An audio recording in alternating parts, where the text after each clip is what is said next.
and everybody listening around the country, because we get people all over the country, from the East Coast to the West Coast to the Midwest to the North to the South, all over, who watch us on our YouTube channel. Be sure to go hit that subscribe button, and on our Facebook Live across the various groups and pages on Facebook. Be sure to hit that like and follow. And good morning to everybody that's listening. As we're talking SWAC basketball, because listen, today is the last day of the regular season. We're heading into the SWAC tournament next week, but I'm talking to the man right here, because my how things have changed as SWAC basketball players reach the final week, the final game, and nobody better to talk about on the women's side about SWAC women's basketball than my man, Coach Carlos Funchess, the head coach of Southern University women's basketball. Good morning, Coach. Good morning, Perry. Good to have you on, man. Things have changed. Remember, a couple weeks ago, we were talking Texas Southern was coming in town. They were 10-0. It seemed like it was basically them. You and I had talked about the first time you went over to Texas in that opening week in SWAC play, had a lead in the third quarter, kind of let it get away from you in the fourth quarter. Texas Southern wins. Since then, your team has turned it around. You guys at the top of the SWAC standings on the women's side, and you wrap up the regular season as the SWAC regular season champions. Today is going to be a tough one with Alabama A&M coach Don Thornton. We all have seen the viral sensation in Coach Thornton because of the way she shows up, right? She has her certain style that she brings to the game. And I got some questions to you, Coach, about some style, right? But before we get there, let's look back into last week's game. You guys had to take on Bethune-Cookman on Saturday, right? I got a chance to talk to you about the Florida A&M game. But Bethune-Cookman, you got the victory at FAMU, and that was a crazy one. Let's just go back there. You know what? Let's go back to FAMU. That was a crazy game at the end. Walk us through it, Coach. It was. I knew it was going to be tight. You know, you're playing them over there, and they always play well at home. They had beaten several really good teams over there at that place, and they lost some close games. But from a talent standpoint, they are as talented as anybody in the league. They just hadn't been able to get any breaks. But we were down 10 going into the fourth quarter. Executed pretty well the first and second quarter, but we just didn't hit shots. And I felt like that we were going to get a little hot somewhere down the stretch. We made a run in that fourth quarter, and early, within the first 2 or 3 minutes, we cut it down to about 5 or 6 points. And from that point on, it was back and forth. But the ending was kind of crazy. We came down. We got fouled shooting a three that had a chance to take the lead with 7, 8 seconds to go in the game, and made 2 out of 3 to tie the game up. They called a timeout with 3 seconds to go. We were defending them in the half court, and Jocelyn Tate, who is a great defender, I mean, one of the top 1 or 2 defenders here in this league on the perimeter. She gets a steal on a breakaway, and young lady reaches out and grabs her. She didn't want to give up a layup, but I don't know if we had time to make a layup. That was a tie game, and we went to the line and made both free throws and got away with the victory. You know, you're going to have to win games like that sometimes. Woo! Don't stress me out. Because I saw, man. That was a tough one. Huh? That was a tough one there. I mean, but we stayed the course, kept executing, and took good shots, and eventually some of them started to fall. And, you know, you have to make your own luck sometimes. You know, as you talk about make your own luck, it started with Texas Southern, and really before that. But you guys, when I saw us get over the hump and get Texas Southern, who had came into that game, 10-game winning streak, the top of the SWAC, and then they lost to Southern, then they lost to Grambling, they kind of unraveled. Then you guys seemed like to pick up the slack.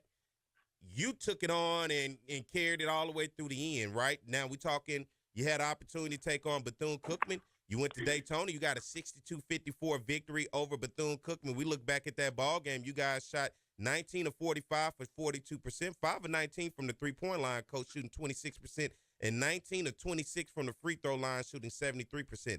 On the other side for Bethune-Cookman women's basketball, the Wildcats shot 17 of 55 for 30%. Tough day shooting the three. They only made 1 3, 1 of 8 for 12%, and they were 19 of 26 for 73% shooting. Both teams wasn't what from the free throw. When you look at your team on the road in this conference, such a long road game to Florida A&M and Bethune, Tallahassee, Daytona Beach, you got to keep your team locked in. Is that correct? That's correct, Perry. I mean, it's tough on the road anywhere here in the league.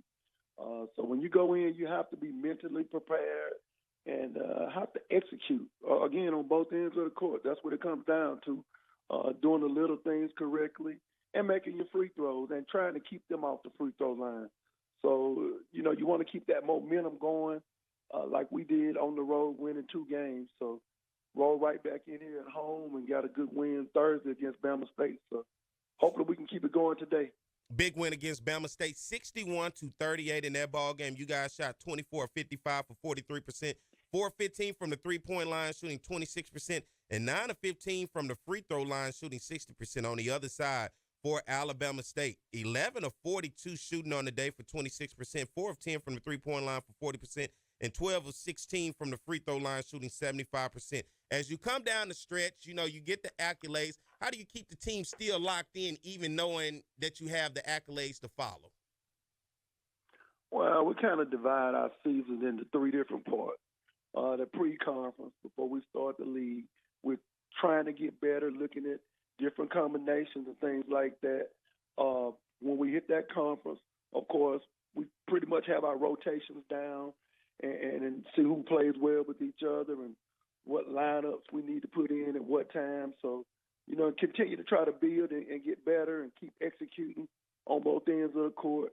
And then you have your postseason. So right now, we had that check mark as far as the conference season is right now. But we took care of business. So, you know, got that regular season championship. But you want to have that momentum going into the tournament. So today is going to be a big game, you know, keeping that momentum going as we get ready to kick it off on Wednesday. And things could have been a lot different for today's game. Alabama A&M loses at Grambling, but if they did not lose, today's game was going to come down basically, hey, who wants the championship for the regular season? You know, but you look at Alabama A&M, Coach Dunn Thornton in her first year coming over from Pine Bluff. You know her oh so well. You beat her in the SWAC championship when she was at Pine Bluff. You guys got hot, beat Jackson State, and found your way in the championship and got past a really good UAPB women's basketball team that year. 9-1 at home this year, Coach, that the Jaguars on the women's side are. You guys in your last 10 games are 9-1, averaging 62 points a game, 31 rebounds, 12 assists, 11 steals, and 3 blocks. On the other side for Alabama A&M, 8-2 in their last 10 games, averaging 67 points a game, 27 rebounds, 9 assists, 10 steals, 2 blocks. When you look at them and you look at the point differential, right? You guys are averaging 62 points. They're averaging 5 more points than you guys at 67. What do you see offensively from Alabama A&M that could pose a threat, and why they're one of the top teams in the conference along with you guys? Well, they have terrific balance. They have Wilson inside. I mean, she's one of the most athletic players, not just in the SWAC, but in the country. I mean, she can jump up and grab the rim with both hands. Yeah. I mean, she poses a threat, getting offensive rebounds and scoring on the block. They have some terrific shooters. Walker, who came over from Pine Bluff with Coach Thornton, I mean, she can shoot the basketball. She's capable of getting 25 or 30 any given night. They have another transfer, the Pendleton young lady who came in from Arkansas State. She averaged about 14 points a game in the Sun Belt, and she's doing the same thing here in the SWAC. So they have terrific balance. They have a couple of more kids that come in off the bench that can really play. And she has quality depth. I mean, she can go 10 deep, and there's no drop-off. So, you know, just that balance on the offensive side for them always poses a threat. What has been the recipe for success for you at Southern, and more importantly, this season? What just seems to click for you guys when it's time to get it going?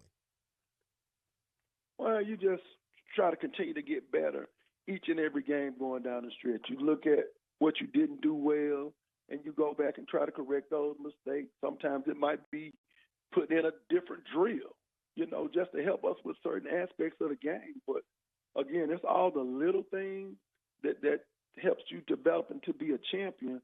So it's not just, you know, you go out and put this offense in and you run that every time. I have to tweak things as coaches. We have to use different personnel when we're doing different things. So, you know, it's a variety of things that can affect winning or losing. Let's look at the SWAC standings at this point from the bottom all the way to the top. SWAC Conference tournament starts next week. Today is the last day of the regular season. UAPB at the bottom, 1-16 in conference play. Bama State, Thursday's opponent for UAPB. For the Jaguars. We got it done. They're 4-13. Valley, 5-12. I think Valley might be trying to fight for a spot into the tournament, if I'm not mistaken. Hey, I mean, they are a tough team, especially at home. They have a lot of guards that can shoot the basketball. I mean, they beat Alcorn twice this year. You know, so anybody can beat you any given night. That's so right. You have to be ready to play. Got to be ready to play. The next three teams all tied with 6-11 records. You talked about that FAMU team just looking to get over the hump. Sandy Pugh and Prairie View, and then Bethune-Cookman all at 6-11. That Alcorn team, they're just in the middle of the pack. But once again, anybody can get beat any given night. They are a sneaky team, came into Baton Rouge and upset us. They're 9-8 in conference play, a team to watch out in the conference tournament. Then you have Grambling, who have gotten things back on track, 11-6 in conference play. Alabama A&M, Texas Southern, and Jackson State all right there tied at 13-4, 2 games out of first place. Then it's Southern University at the top of the mountain at 15-2.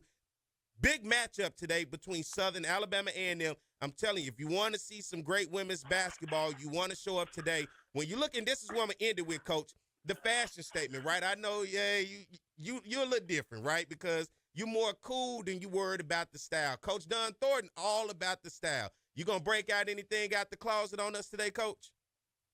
Well, it's going to be senior day, so I'm going to go with the traditional button-down and a suit jacket. So nothing real flashy, I know if you was going to pull an Eric Dooley on us today. No. I'm going to keep it simple. I'm going to keep it simple and go out and we're going to be blue-collar and work hard and try to get this win. Yes, sir, man. Coach, I appreciate you, man. Good luck to you guys today. I'll be there, and everybody else, if you're in Baton Rouge or the surrounding area, should be there. 2 o'clock tip-off today between Alabama A&M, Southern University, last game of the regular season. Coach Don Thornton versus Coach Carlos Funchess. Both these coaches have played each other in a championship game before, and today with Alabama A&M where they are tied in second place. Going to be one hell of a basketball game as we cheer the Jaguars on. They are your SWAC regular season champions as they head into the SWAC tournament next week. Congratulations to you and the team, Coach. Thank you, and everybody come on out. We need the support. It's going to be a big game for not just us, but also the men's team. So we need to get that support out here.